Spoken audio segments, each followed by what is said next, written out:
All right, welcome back to World of Walkers, where we talk about walkers and all things Ark of War. I'm Deranged 87, and today we're talking about Hancock. Now, I can't tell you how excited I am. This is the game changer. This is the meta changer. This is what everybody's going to be talking about. This is the next best thing. I don't care if you're air. I don't care if you're infantry. I don't care if you're a baby walker.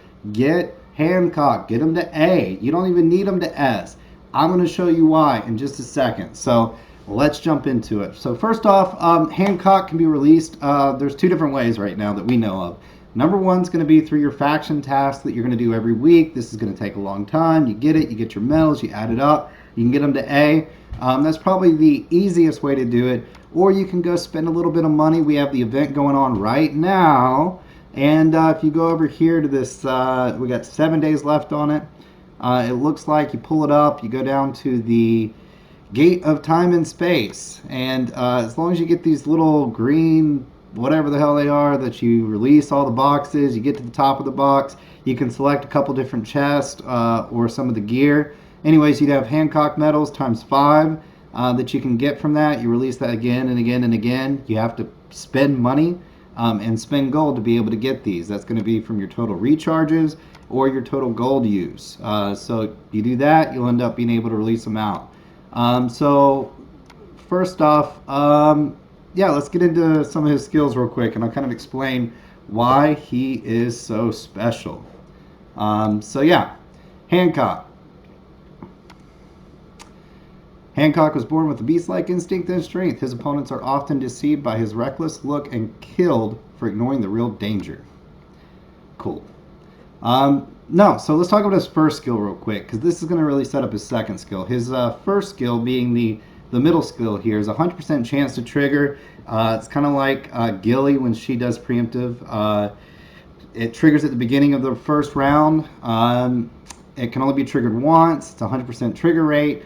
But this says, and it reads, chance to trigger when battle begins. All allied units receive a shield that absorbs damage equal to 0.2% of their total HP until the end of the battle. So you get this up to 60. That means you're going to have 12% HP. Basically, if you're doing the math here, it's a lot like Tear Space. In fact, it is Tear Space, but in a defense form. You get your HP all the way up. It's 12% of whatever your total HP is. Tear Space will hit the enemy, it'll ignore SWE, and it'll take away HP to HP basically from you to your enemy. And that's how Tear Space really works. Whereas in this situation, you're absorbing damage equal to 12% of your total HP. So HP is a big factor that you need to look at whenever you're building Hancock. So anyways, 12% of your total HP, a lot of times you get hit and you're immune because your HP is way more higher than the attack that the damage that the enemy is giving. And what I mean by that is stacked HP, and somebody hits you with Tear Space. If they don't have a large enough HP or large enough research, their Tear Space could be less than your Tear Space, and you'll get hit for immunity, meaning that 0 damage. Your first hit will be 0 damage if it's not above 12% of your total HP. And so that's kind of how it works. It's a damage absorber, and that allows you to last a few more rounds as far as survivability go. Let you ramp up that feral strength skill that we're going to talk about next. So let's jump right into that. Feral strength. On this specific skill, Feral Strength, all enemy units' attack and defense decrease by 1.5% until the end of the battle. So if you get this to level 60, that is 90%. Now, this is 90% of all enemy units' attack, meaning it's not like 500 attack minus 90%, or 500% attack minus 90% is 410%. This is like 500% attack. Go ahead and do the multiplication, whatever the number is that you have at the end of that.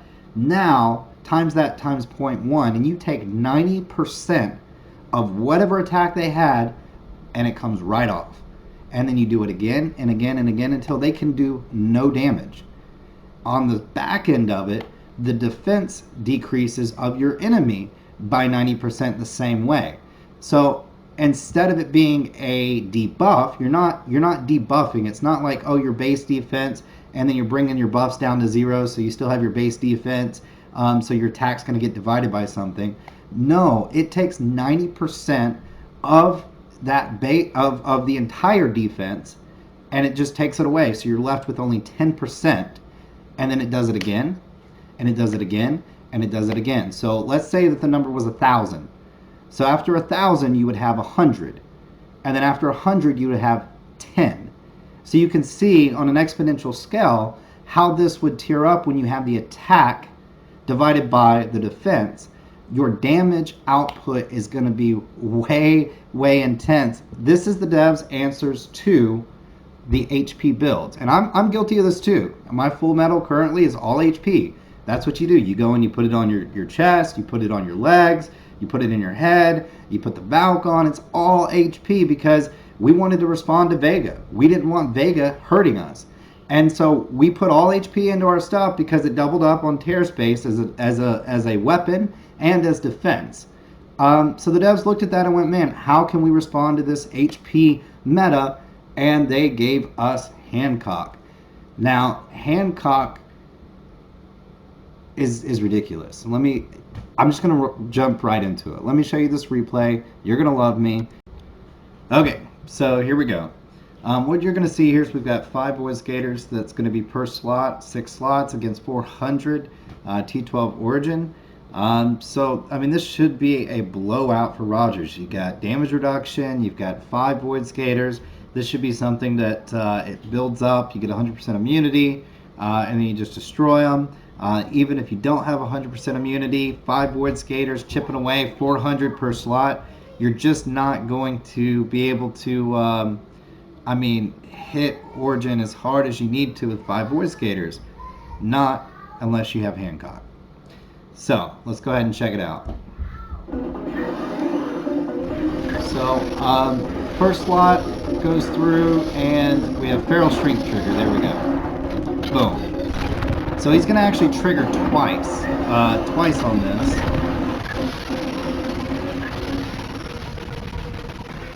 And see, this is the weird thing. Like, I don't know why some replays the immunity comes off, some replays it doesn't. So if somebody knows kind of the answer to that, why the shield stays, why the immunity is there, put it down in the comments below, and I'd love to hear from you. By the way, that was our second Feral Strength trigger, so you only get 2 this round, while Rogers is going to be at 90% defensive stance. So, boom, Gemini hits twice, 137 million damage, and that was at 10%. 10%. So that was really 10 times the amount of damage that Hancock was dishing out. Only 10% still took out 400 Origin. That's insane. That was on 2 Feral Strength triggers, and that was with 90% damage reduction by Rogers.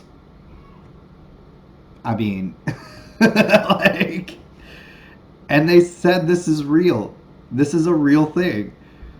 So, yeah. I thought it was a glitch. I thought it had to be an error. I checked it out, and it wasn't. This is the new meta. Now, for those of you that are watching that are infantry mains, that are air mains, this is going to push you back into defense. You can still, because the defense, a little bit of defense goes a long ways. So as long as you're stacking a bunch of defense, that could be a good answer to him. You're going to find other commanders. Full metal is going to be a great answer to Hancock, because full metal will debuff the shield. Full metal will, be able to keep the Feral Strength from triggering on his defense as well. If you're using Cassiopeia, any walker can use Cassiopeia, and you'll be able to keep Hancock from triggering Feral Strength. I heard Stella is a pretty good counter for Hancock. There's a lot of different, you're going to see different meta shifts as people start to respond to what's going on. What I can tell you is that this is a valuable player to have in your repertoire. You're probably going to want to gem him with guaranteed hit gems. You're going to want to do Leo, Taurus, Gemini, and then Cassiopeia, of course. yeah, and then what I said is maybe a Valk on the head or the Crit Wither, Natural Whisper. Do a combination of a Titan, Eternal Barrier, and you can either do Shadow or Invincible, depending upon what you want out of it most.